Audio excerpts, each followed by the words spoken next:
Why did the United States attack Libya, Iraq, Afghanistan, and Yemen? Why are U.S. operatives helping to destabilize Syria? And why is the United States government so intent on taking down Iran, in spite of the fact that Iran has not attacked any country since 1798?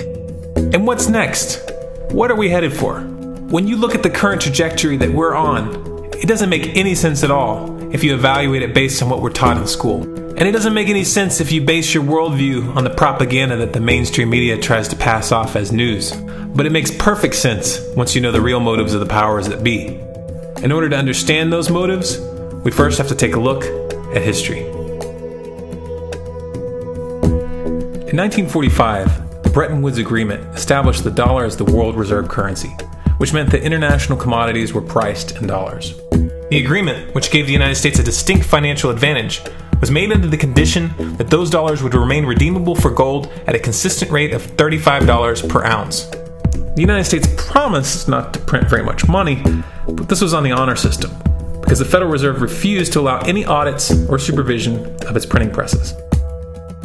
In the years leading up to 1970, expenditures in the Vietnam War made it clear to many countries that the U.S. was printing far more money than it had in gold. And in response, they began to ask for their gold back. This, of course, set off a rapid decline in the value of the dollar. The situation climaxed in 1971 when France attempted to withdraw its gold and Nixon refused.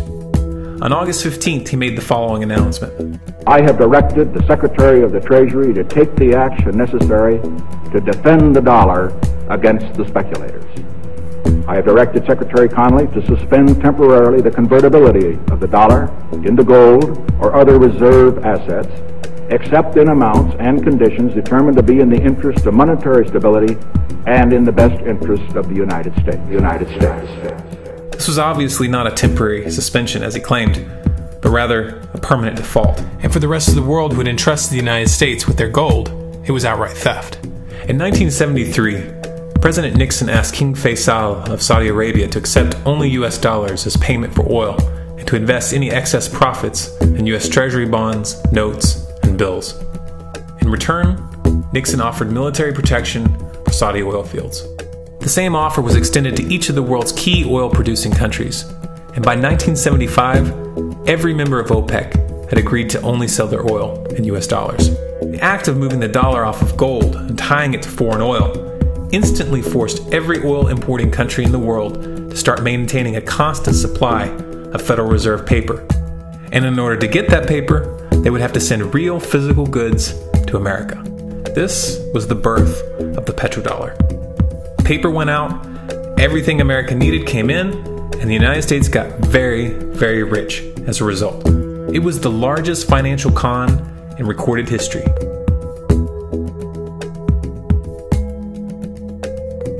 The arms race of the Cold War was a game of poker. Military expenditures were the chips, and the US had an endless supply of chips. With the petrodollar under its belt, it was able to raise the stakes higher and higher, outspending every other country on the planet, until eventually US military expenditures surpassed that of all other nations in the world combined. The Soviet Union never had a chance. The collapse of the communist bloc in 1991 removed the last counterbalance to American military might. The United States was now an undisputed superpower with no rival. Many hoped that this would mark the beginning of a new era of peace and stability. Unfortunately, there were those in high places who had other ideas. Within that same year, the US invaded Iraq in the first Gulf War. And after crushing the Iraqi military and destroying their infrastructure, including water purification plants and hospitals, crippling sanctions were imposed which prevented that infrastructure from being rebuilt. These sanctions, which were initiated by Bush Sr. and sustained throughout the entire Clinton administration, lasted for over a decade and were estimated to have killed over 500,000 children. The Clinton administration was fully aware of these figures. We have heard that 500,000 children have died. I mean, that's more children than died in Hiroshima. And you know, is the price worth it? I think this is a very hard choice, but we think the price is worth it. Miss Albright, what exactly was it that was worth killing 500,000 kids for? In In November of 2000, Iraq began selling its oil exclusively in euros. This was a direct attack on the dollar and on U.S. financial dominance, and it wasn't going to be tolerated.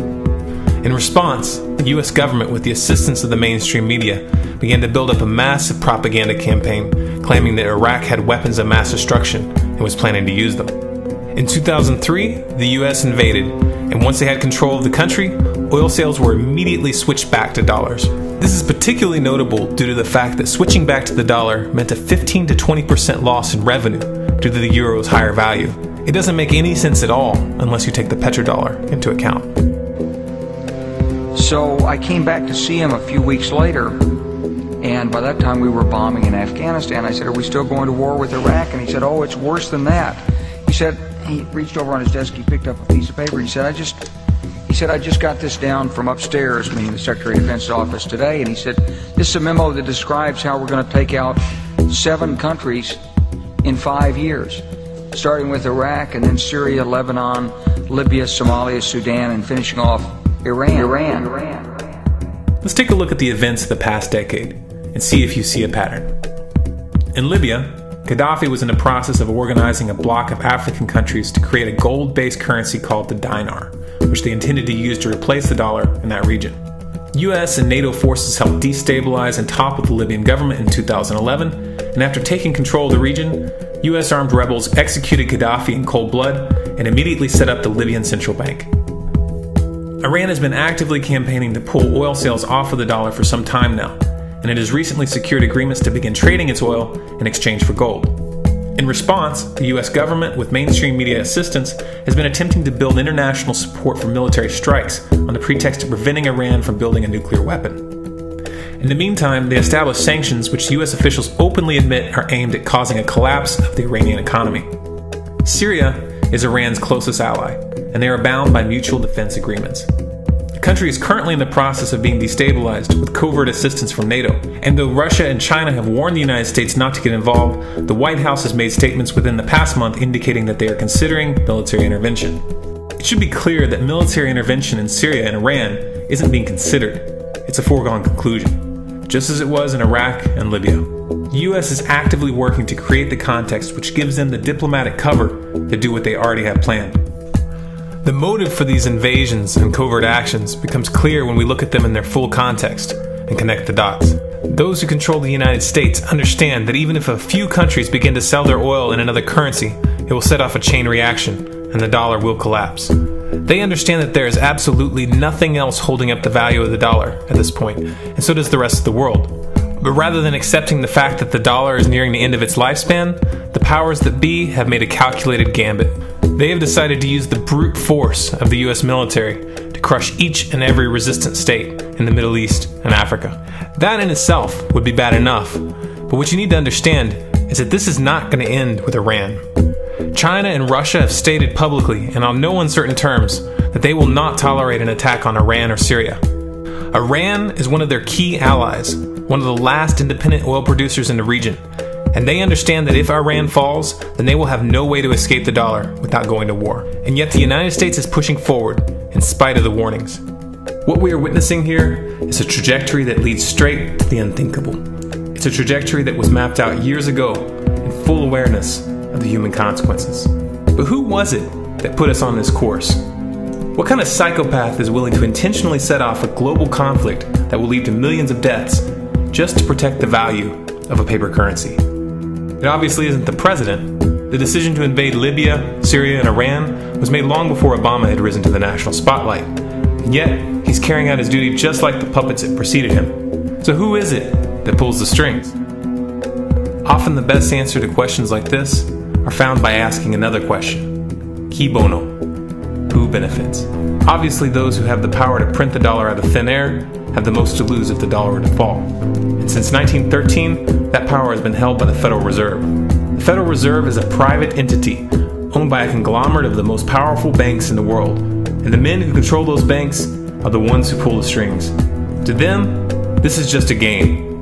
Your life and the lives of those you love are just pawns on their chessboard. And like a spoiled 4-year-old who tips the board onto the floor when they start to lose, the powers that be are willing to start World War III to keep control of the global financial system.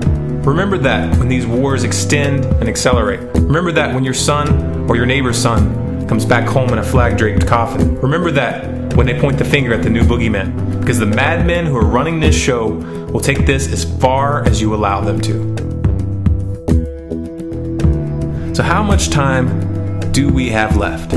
It's a question I hear constantly, but it's the wrong question. Asking how much time we have left is a passive posture. It's the attitude of a prisoner who's waiting to be taken out to a ditch and shot in the back of the head. What are our chances? Can we change course? Also the wrong question. The odds don't matter anymore. If you understand what we're facing, then you have a moral responsibility to do everything in your power to alter the course that we're on, regardless of the odds. It's only when you stop basing your involvement on the chances of success that success actually becomes possible. To strip the ill-begotten power from the financial elites and to bring these criminal cartels to justice will require nothing less than a revolution. The government is not going to save us. The government is completely infiltrated and corrupt to the core. Looking to them for a solution at this point is utterly naive. There are 3 stages of revolution, and they are sequential. Stage 1 is already underway. Stage 1 is the ideological resistance. In this stage, we have to actively work to wake up as many people as possible about what is happening and the direction we're headed. All revolutions originate from a shift in the mindset of the population, and no other meaningful resistance is possible without it. Success in this stage of the game can be measured by the contagion of ideas. When an idea reaches critical mass, it begins to spread on its own and seeps into all levels of society. In order to achieve that contagion, we need more people in this fight. We need more people speaking out, making videos, writing articles, getting this information onto the national and international stage. And we especially need to reach the police and the military.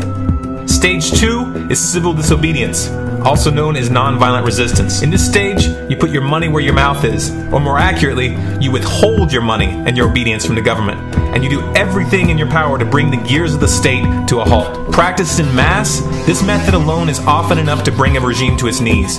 However, if you fail at this stage, Stage 3 is inevitable. Stage 3 is direct physical resistance. Direct physical resistance is the last resort, and it should be avoided and delayed as long as possible. And it should only be invoked after all other options have been thoroughly exhausted.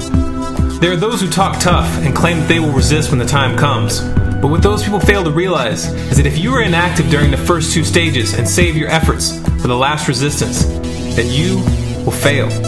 When the Nazis were moving door to door, dragging people out of their homes in Germany, that was the time to fight back physically. But due to the lack of ideological resistance and civil disobedience leading up to that moment, even an armed uprising would have likely failed at that point. An armed uprising can only succeed if the people have established an attitude of active resistance. And active resistance is only possible after their minds have broken free from the mainstream propaganda. If you want to fight back, it's now or never. You're not going to get another chance, and the stakes are far higher than they were in Nazi Germany.